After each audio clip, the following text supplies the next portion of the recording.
दर्शकगण, श्रोतागण, भाई और बहनों, मातृशक्ति को नमन। खास, विशेष, मनमोहक, हमें अच्छा इंसान बनने वाला, हमें गुण देने वाला और हमारे में कई तरह के व्यक्तित्व विकास की संभावनाओं को प्रदर्शित करने वाला ये विशेष कार्यक्रम आप सभी का हार्दिक स्वागत है, अभिनंदन है, सत्कार। कार्यक्रम एक ऐसा कार्यक्रम है जिसके माध्यम से एक अच्छे इंसान बनने की प्रक्रिया बताई जाती है और भारतीय गिरते मानवीय मूल्यों को, सांस्कृतिक मूल्यों को उठाने के लिए बातचीत की जाती है और प्रतिदिन नए नए विषयों के ऊपर वार्तालाप किया जाता है।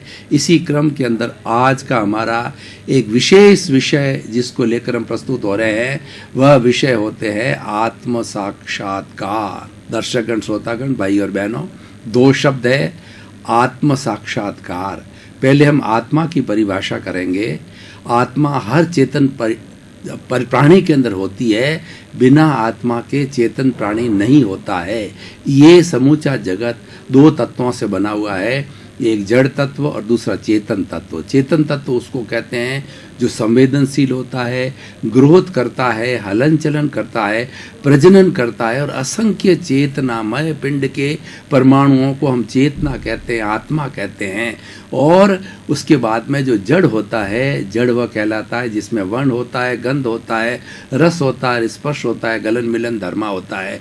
दोनों जड़ और चेतन दोनों तत्व जो है शाश्वत है। ये भूतकाल के अंदर थे, वर्तमान में है और भविष्य के अंदर रहेंगे। दोनों की सत्ता शाश्वत है और दोनों के गुण अलग अलग है। कभी भी चेतन जड़ नहीं हो सकता, जड़ कभी भी चेतन नहीं हो सकता, लेकिन दोनों का मिश्रण हो सकता है। दोनों के मिश्रण को संसार कहते हैं और जब मिश्रण होकर के एक दूसरे अलग हो जाते हैं तो अपने अपने अस्तित्व के अंदर चले जाते हैं। तो आज हम आत्म तत्व की बात कर रहे हैं और आत्मा हर प्राणी की एक मुख्य चीज होती है। उस आत्मा के कारण ही कोई भी प्राणी, मनुष्य नहीं, 84 लाख जीवा योनि के जितने भी प्राणी हैं वो सब प्राणी जीवन धारण तब करते हैं जबकि उसके अंदर आत्म तत्व होता है।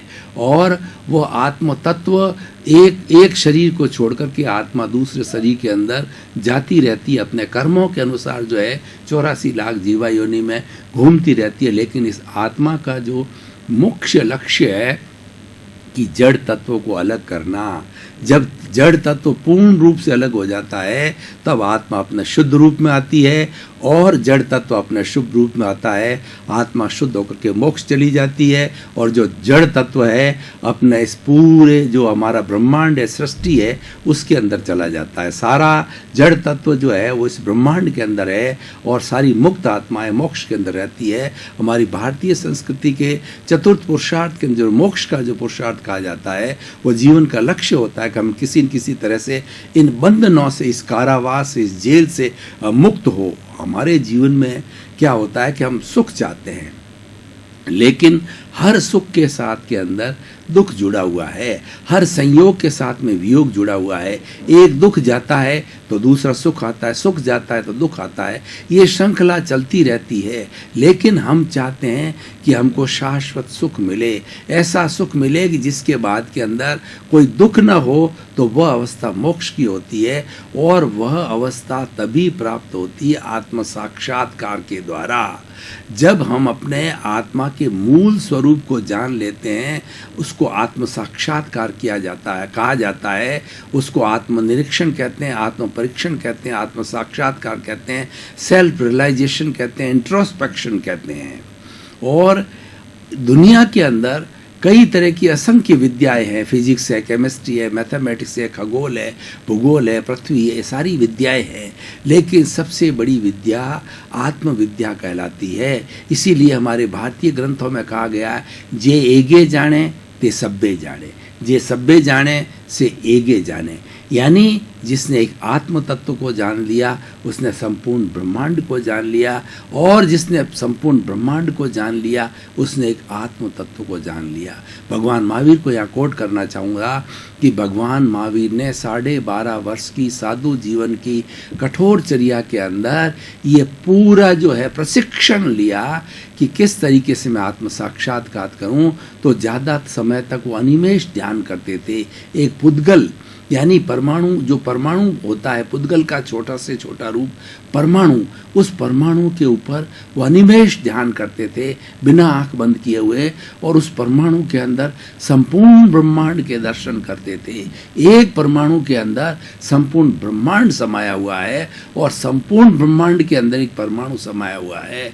तो जब इस तरीके से वो ध्यान करते थे तो वो एकाकार हो जाते थे और उनको सेल्फ रियलाइजेशन हो गया, और सेल्फ रियलाइजेशन होने के कारण उनको केवल ज्ञान हुआ। और केवल ज्ञान वह ज्ञान कहलाता है जिसको कि हम एब्सोल्यूट ट्रुथ कहते हैं। एक एनलाइटनमेंट होता है। भगवान बुद्ध को एनलाइटनमेंट हुआ, भगवान महावीर को एनलाइटनमेंट हुआ। एनलाइटनमेंट होने के बाद के अंदर संपूर्ण ब्रह्मांड क्लियर दिखता है और उसके अंदर दूरी का कोई भेदभाव नहीं होता है। भूत भी दिखता है, भविष्य दिखता है और वर्तमान दिखता है। यानी वो संपूर्ण ब्रह्मांड के जीव अजीव की हर अवस्था को देखने लग जाता है। ये संभव कब है? आत्म साक्षात्कार के द्वारा होता है। जो हम अपनी आत्मा से साक्षात करना या उसको पहचानना प्रारंभ करते हैं, त्यों हमारे ज्ञान की वृद्धि होती रहती है। दर्शकगण, श्रोतागण, भाई और बहनों, होता क्या है कि हमारी आत्मा के साथ में जो जड़ तत्व है, जिसको हम कार्बन शरीर कहते हैं, वो इसके साथ में लगा हुआ है और ये जन्म जन्मांतर से लगा हुआ है। तभी आत्मा इस शरीर के अंदर आबद्ध है, जिसको कि बद्ध आत्मा कहा जाता है।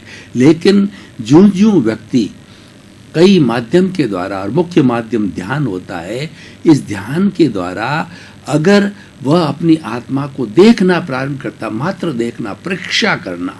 प्रेक्षा का अर्थ होता है कि अपनी आत्मा को मात्र देखना। कैसे देखना? कि राग द्वेष मुक्त होकर के, प्रतिक्रिया विरति करके, कोई तरीके बिना प्रतिक्रिया करिए, मात्र देखना।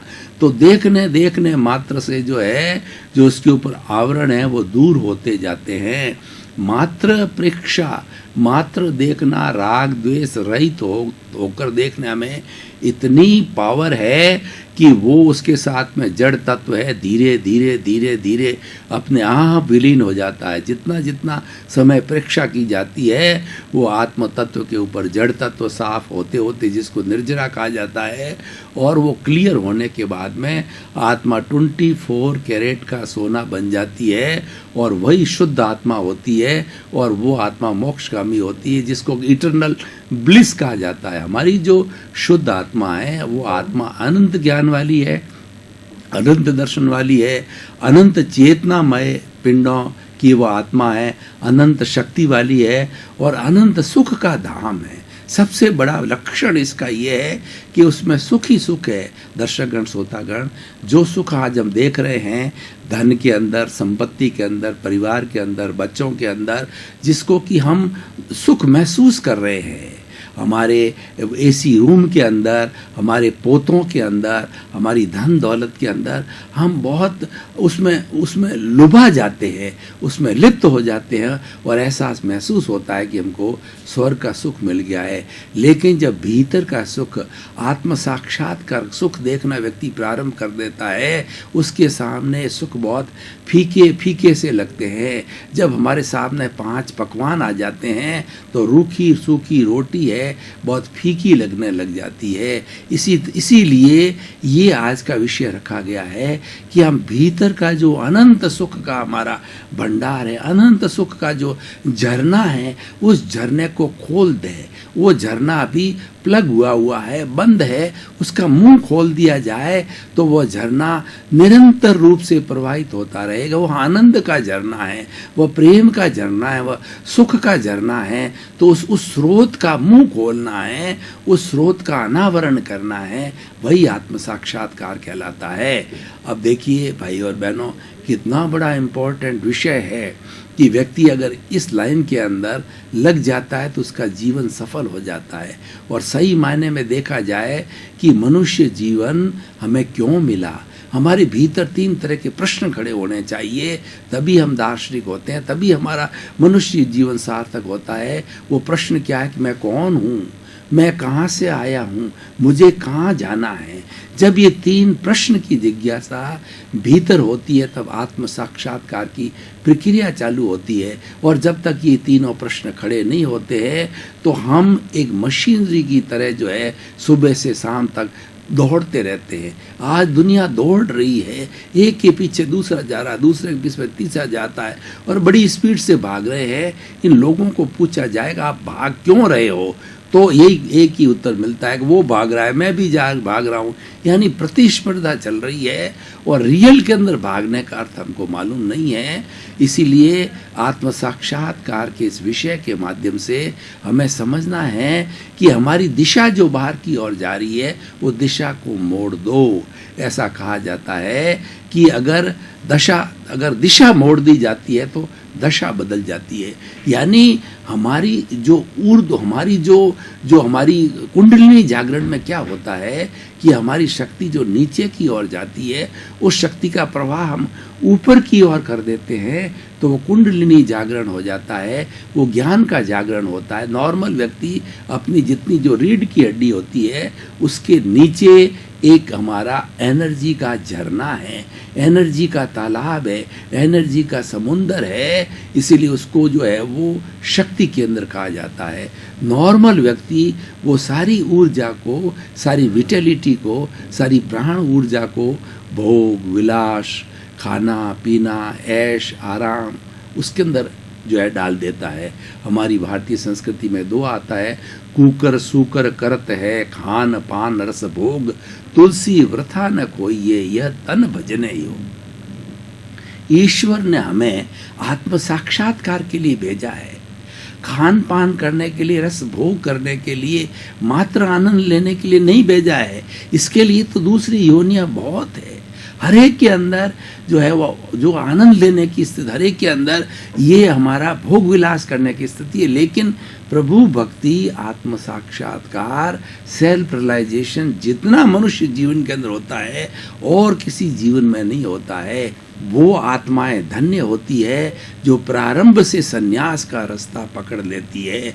वो कंचन कामिनी से दूर हो जाते हैं। जो ही व्यक्ति कंचन कामिनी से दूर होता है तो वह मोह से विरक्ति ले लेता है और उसका रास्ता ऊर्ध्वगामी हो जाता है।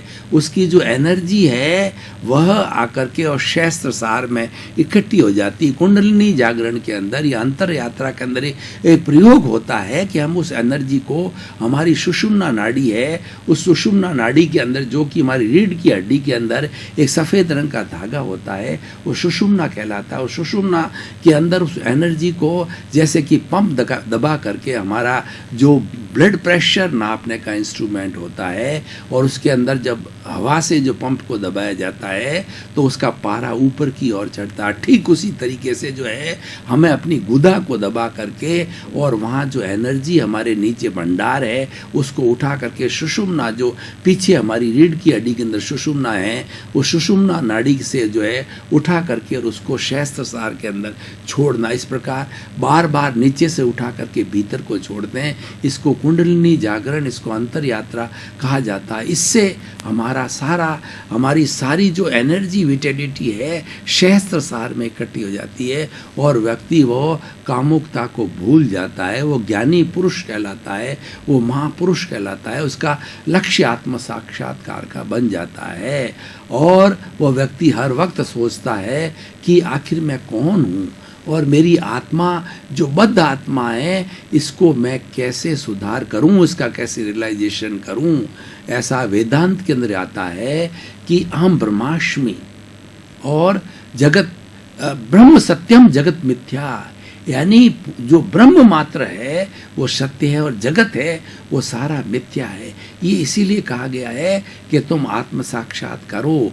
और इसके अंदर जितने जितने प्राणी हैं वो जीव कहलाते हैं और ब्रह्म में ईश्वर का रूप होता है। जब जीव के अंदर ब्रह्म का बिंब पड़ता है यानी आत्म साक्षात्कार की प्रक्रिया प्रारंभ होती है तो धीरे धीरे वो इतना विकसित हो जाता है जीव कि वह ब्रह्ममय हो जाता है। जब पूरा ब्रह्म के अंदर वो विलीन हो जाता है तब वो जाकर के उसका मोक्ष हो जाता है। और वेदांत के अंदर दो तरह की मुक्ति कहलाती है, एक तो जीवन मुक्ति कहलाती है और एक जीव मुक्ति कहलाती है। जीवन मुक्ति वह कहलाती है कि उसको ब्रह्म का साक्षात्कार होना, आत्मा का साक्षात्कार होना, उसको विदेह कहते हैं। जैसे राजा जनक जो मिथिला के सीता के जो पिता है वो विदेह कहे जाते हैं। विदेह का अर्थ होता है कि शरीर में रहते हुए शरीर का भान न होना, शरीर के अंदर आत्मा का अनुभव करना, आत्मा का साक्षात्कार करना, सेल्फ रियलाइजेशन करने वाला जो है वो जीवन मुक्त कहलाता है। पूरे जीवन भर वो राग द्वेष से मोह से लिप्त नहीं होता है और सेल्फ रियलाइजेशन करके और आत्मशुद्धि आत्म मुक्ति की प्रक्रिया के अंदर लग जाता है। और जब धीरे धीरे इतना वो पारंगत हो जाता है, इतना प्रशिक्षित हो जाता है विदेह का जीव कि वो जब इस शरीर को आत्मा छोड़ती है तो जीव मुक्ति हो जाती है। तो जीवन मुक्ति और जीव मुक्ति दो तरह की वहाँ पे वेदांत के अंदर बताई गई है। तो भाई और बहनों, दर्शकगण, श्रोतागण, आज जो हमारा वर्तमान का सिनेरियो है इस विषय के माध्यम से मैं ये संदेश देना चाहता हूँ कि हर इंसान को आत्म साक्षात्कार के लिए 24 घंटे के अंदर कुछ न कुछ समय निकालना अवश्य चाहिए।